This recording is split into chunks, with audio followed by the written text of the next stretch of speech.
Think about the kindest person you know, the one who always picks up the phone, who stays late to help, who swallows their pride just to keep the room comfortable. Now, ask yourself, are they happy or are they exhausted? Here's something nobody wants to say out loud. The kindest people you know are often the most drained, the most taken advantage of, and the most quietly broken. You do everything right, you listen when others don't, you sacrifice when others won't. You smile when you're falling apart, because making other people comfortable feels like the least you can do. And yet, you're the one left empty. Today we're going to look at the ugly, uncomfortable truth about why good people suffer the most. And warning, it's not because the world is cruel. It's not because you're unlucky. It's because of a psychological trap you are setting for yourself. Every single day. But before we get into why you keep getting used, I need to make you a promise. Later in this video, I'm going to reveal the exact psychological reason why society ends up labeling you, the victim, as the toxic one. Stay with me here, because that part will hit different. And by the end, I'm going to give you one single tool, the most powerful, most counterintuitive psychological shift you can make to break this cycle permanently.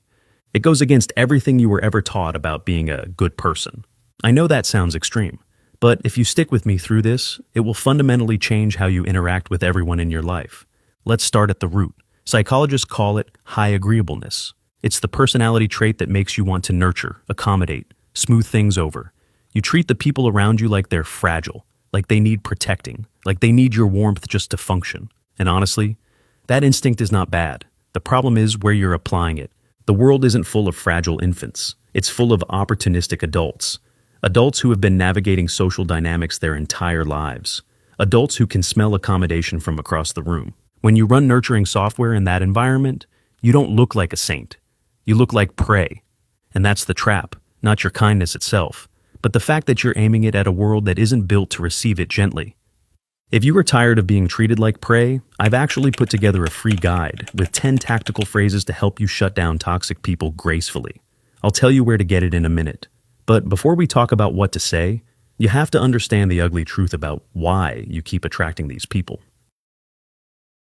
Ugly truth. 1. Your goodness is a trauma response. Here's the part that's going to bruise your ego a little. True kindness is a choice. It comes from a place of security, a place of genuine care, with zero attachment to what you get back. But for most people who call themselves good, kindness isn't really a choice. It's a survival mechanism. Somewhere along the way, you learned that your worth was tied to your usefulness. Maybe it was a parent who only showed affection when you behaved. Maybe it was a classroom where being liked felt like the only safe option. Maybe it was a relationship where love felt conditional. And so, you adapted. You became the helper, the peacekeeper, the one who never causes trouble. What's really going on here? It's not virtue, it's fear. You're terrified of abandonment, terrified of conflict, terrified of being seen as too much, too difficult, too real. So, you people please, you smile, you shrink. And here's the darkest part. It's actually a form of manipulation, not conscious manipulation, but manipulation nonetheless. You're running a transaction. You give endlessly, so people will stay, so they won't leave, so they'll call you good. You aren't being kind, you're abandoning yourself and calling it virtue. That's not strength, that's a wound wearing a costume. Ugly truth. 2. You are training the world to erase you. Every time you say yes when your body screams no, you are teaching people something. Every time you laugh off a comment that made you feel small, you are teaching people something. Every time you swallow your anger to keep the peace, you are sending a message. And that message is, my needs are negotiable. People don't take advantage of you because they hate you. They do it because you taught them that your limits aren't real. You created the illusion that you have no edges. And people, without even thinking about it, will keep walking forward until they hit a wall. You never gave them a wall. Kindness without boundaries isn't a virtue. It's a slow form of self-erasure. And here's the contrarian idea most people won't tell you. People who are never pushed back on don't actually respect the person accommodating them. They stop seeing them as a full human being. You become background. You become furniture. Invisibility isn't peace. It's loneliness dressed up as politeness. If you're feeling a little defensive right now, good. That discomfort means something just landed. We're dismantling a story you've been telling yourself for years. That's not comfortable. It's not supposed to be. But do not click away yet, because what comes next is the darkest part of this entire cycle. It's the moment your kindness mutates into something that destroys you from the inside out. and gets you labeled as the problem in the process. Most people can't handle this next truth, but if you have the courage to face it, the solution I'm giving you in a few minutes will finally make sense. Let's keep going. Ugly Truth 3. The doormat to rabid dog syndrome. Picture this. Someone in your life crosses a line. Small thing. You let it go. They do it again, you let it go. Again, you smile, you adjust. You tell yourself it's not worth the fight. You swallow it 99 times. And then, on the 100th time, something snaps. Maybe it's something tiny, a tone of voice, a forgotten promise, a passing comment, and you explode. Not just frustrated, you detonate. Every piece of resentment you've been quietly collecting for months comes out at once. And then suddenly, you're out of nowhere and completely unreasonable, and the other person is standing there shocked, saying, "I don't understand where this is coming from." And here's the brutal part.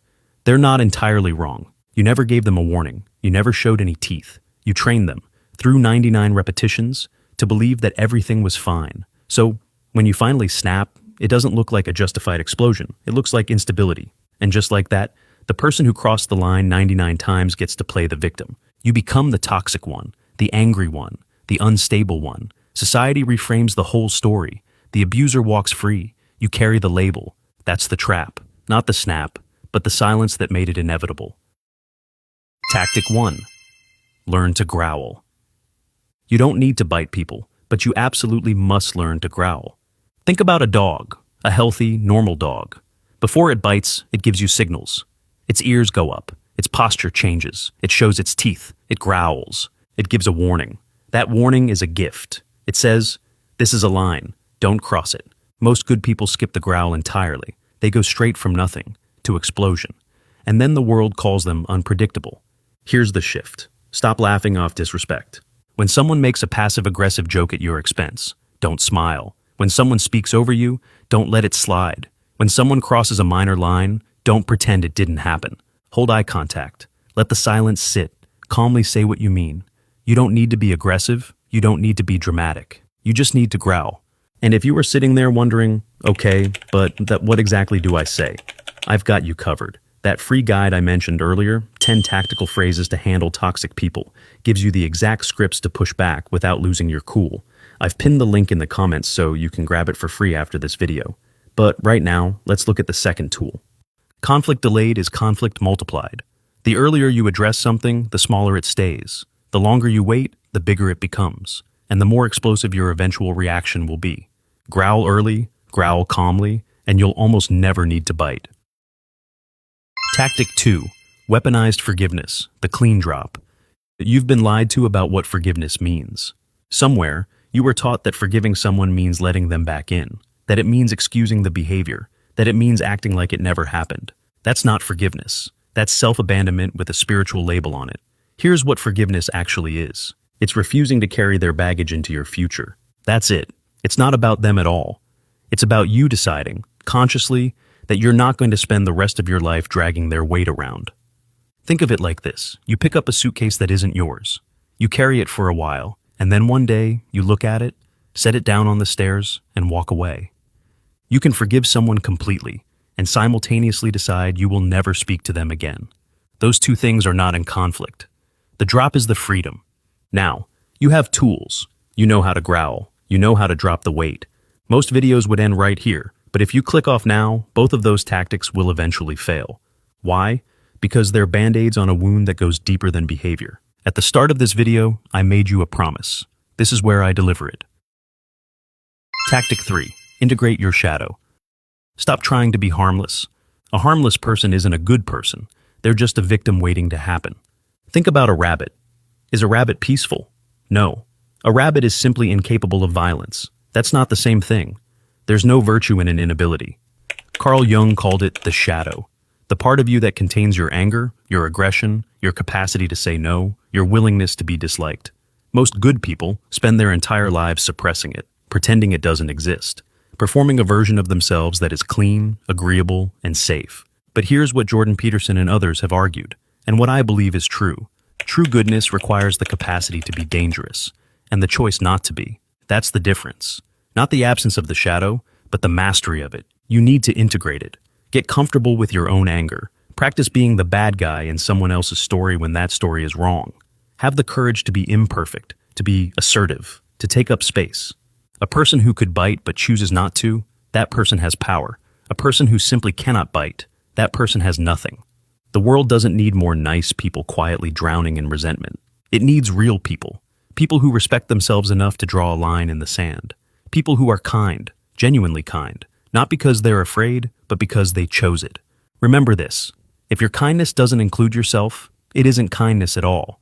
It's just a performance. It's time to stop performing. And to help you take that first step, go down to the pinned comment right now and download my free guide, 10 tactical phrases to handle toxic people without losing your cool. It will give you the exact verbal armor you need to start drawing those lines today. Click the link in the comments to get it, hit that subscribe button if this hit a nerve, and I'll see you in the next one.